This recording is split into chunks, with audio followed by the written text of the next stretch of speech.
Fernanda sempre foi o tipo de pessoa que guardava suas dores bem escondidas. Aos 38 anos, havia construído uma vida aparentemente bem-sucedida, era psicóloga respeitada em sua cidade, tinha um consultório próspero, participava ativamente de várias organizações beneficentes e mantinha um círculo social invejável. Para quem a observava de fora, ela parecia ter tudo sob controle. Mas por trás do sorriso profissional e da competência admirável, Fernanda carregava feridas que sangrariam há mais de 2 décadas. Tudo começou quando ela tinha apenas 15 anos. Seus pais se divorciaram de forma traumática, com acusações mútuas, batalhas judiciais prolongadas e uma guerra emocional que a colocou no meio do fogo cruzado. Durante meses, ela foi forçada a escolher lados, a carregar mensagens de um para o outro, a ser testemunha de conversas que uma adolescente jamais deveria ouvir. Foi como se algo se quebrasse dentro dela naquele período, não apenas a estrutura familiar que ela conhecia, mas também sua capacidade de confiar plenamente no amor. Anos depois vieram outras feridas. Um relacionamento amoroso que terminou em traição quando ela descobriu que o noivo havia a enganado durante meses.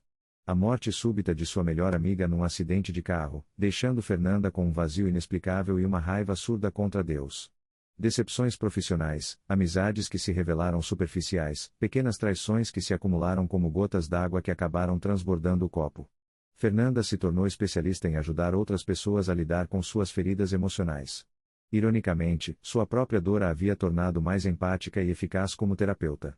Ela conseguia identificar padrões de comportamento, oferecer estratégias de enfrentamento e guiar seus pacientes através de processos de cura. Mas quando se tratava de suas próprias feridas, era como se ela fosse incapaz de aplicar em si mesma o que ensinava aos outros. O coração humano é talvez a parte mais resiliente e ao mesmo tempo mais frágil de nosso ser. Ele tem uma capacidade incrível de continuar batendo, de continuar amando, de continuar esperando, mesmo depois de ter sido quebrado repetidas vezes. Mas também desenvolve mecanismos de proteção que, embora nos protejam de mais dor, frequentemente nos impedem de experimentar a cura completa. Fernanda havia construído muralhas ao redor de seu coração. Eram muralhas sofisticadas, quase imperceptíveis. Ela ainda se relacionava com as pessoas, ainda demonstrava carinho, ainda tinha momentos de alegria genuína. Mas havia uma parte de seu coração que permanecia eternamente guardada, uma vulnerabilidade que ela havia jurado nunca mais expor. O resultado era uma sensação constante de incompletude, como se ela estivesse vivendo apenas com uma parte de si mesma disponível para a vida. Era como tentar pintar um quadro usando apenas metade das cores da paleta, o resultado poderia ser bonito, mas nunca seria tão rico e vibrante quanto poderia ser. Foi numa quinta-feira à tarde, depois de uma sessão particularmente difícil com uma paciente que estava passando por um divórcio traumático, que Fernanda finalmente não conseguiu mais manter suas próprias emoções sob controle. Ouvindo a história da mulher, ela se viu revivendo sua própria dor adolescente com uma intensidade que a surpreendeu. Quando a paciente saiu, Fernanda trancou a porta do consultório e, pela primeira vez em anos, permitiu-se chorar sem reservas. Foi um choro que parecia vir das profundezas de sua alma, lavando para a superfície anos de dor cuidadosamente reprimida. Era como se uma represa tivesse se rompido, liberando águas que estavam represadas há tanto tempo que ela havia se esquecido de que estavam lá. Entre lágrimas, ela se ouviu sussurrando palavras que não sabia que estavam em seu coração: Deus, eu não consigo mais carregar isso sozinha. Fernanda não era uma pessoa particularmente religiosa. Havia crescido numa família nominalmente cristã, mas sua experiência de fé havia sido mais cultural que pessoal. Depois das desilusões da vida, ela havia desenvolvido uma relação ambivalente com Deus, não exatamente negando sua existência, mas questionando sua bondade e envolvimento em sua vida pessoal. Mas naquele momento de quebrantamento absoluto, ela sentiu algo que não conseguia explicar racionalmente.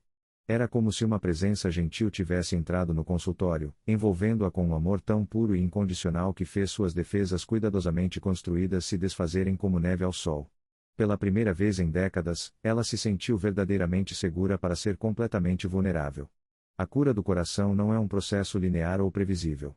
Não segue os protocolos terapêuticos que Fernanda conhecia tão bem. É mais parecido com o crescimento de uma planta, acontece em camadas, em estações, com períodos de crescimento visível e períodos de crescimento subterrâneo que não podem ser vistos mas são igualmente importantes. Fernanda começou uma jornada que ela nunca havia imaginado ser necessária. Pela primeira vez, ela se tornou a paciente em vez da terapeuta, abrindo seu próprio coração para examinar feridas que havia mantido cuidadosamente cobertas por anos. Era um processo assustador e doloroso, como limpar uma ferida infectada, necessário para a cura, mas inicialmente mais doloroso que simplesmente deixar tudo coberto. Ela descobriu que muitas das dores que carregava não eram apenas sobre os eventos traumáticos em si, mas sobre as mentiras que havia passado a acreditar sobre si mesma como resultado desses eventos. O divórcio dos pais a havia convencido de que ela era incapaz de manter relacionamentos estáveis. A traição do ex-noivo a havia feito acreditar que não era digna de amor fiel. A morte da amiga a havia deixado com medo de se apegar profundamente a qualquer pessoa. A cura divina do coração não nega a realidade das feridas ou minimiza a dor que causaram. Em vez disso, oferece uma perspectiva redentora que pode transformar até mesmo as experiências mais dolorosas em fontes de sabedoria, compaixão e força. É como o processo pelo qual uma ostra transforma um grão de areia irritante numa pérola preciosa.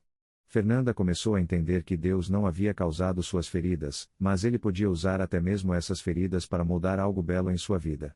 Isso não diminuía a dor real que ela havia sentido, nem desculpava as pessoas que a haviam ferido. Mas oferecia uma esperança de que sua dor não seria desperdiçada, de que poderia ser transformada em algo que abençoaria não apenas sua própria vida, mas a vida de outros. O processo de cura exigiu que Fernanda fizesse algo que sempre foi extremamente difícil para ela: render o controle. Como psicóloga, ela estava acostumada a analisar, categorizar e desenvolver estratégias para resolver problemas. Mas a cura do coração não podia ser conquistada através de técnicas ou força de vontade. Requeria uma entrega que ia contra todos os seus instintos de autopreservação. Era como aprender a flutuar na água.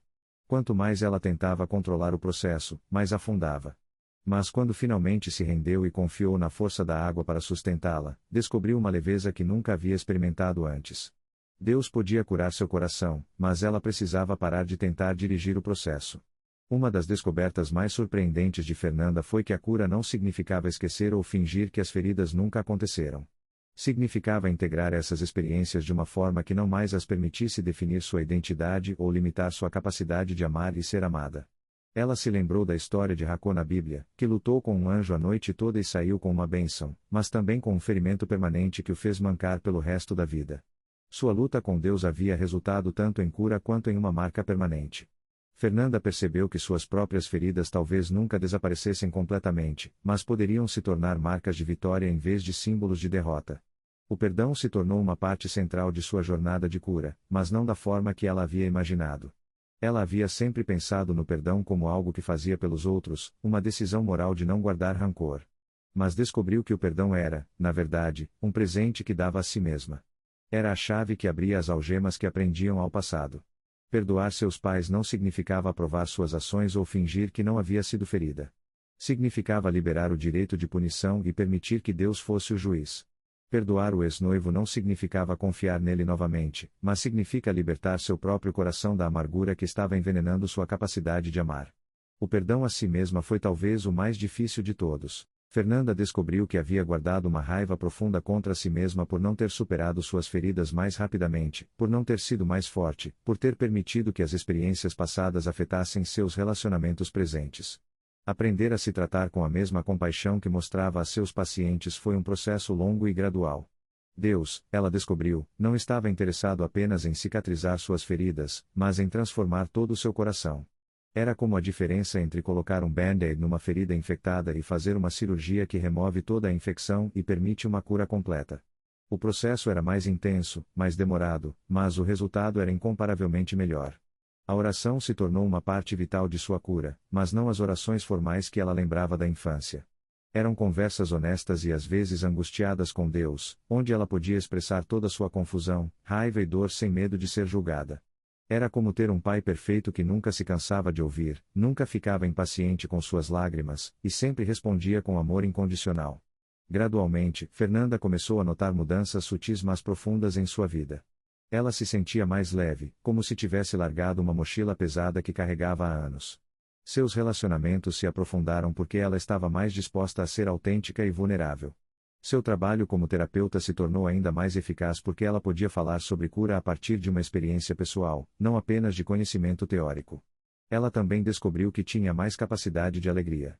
Era como se suas emoções tivessem estado dormentes por anos, e agora estavam despertando para a vida novamente. As cores pareciam mais vibrantes, a música soava mais rica, até mesmo os pequenos prazeres da vida diária, como o sabor do café pela manhã ou o calor do sol no rosto, se tornaram fontes de gratidão genuína. A cura do coração não aconteceu da noite para o dia.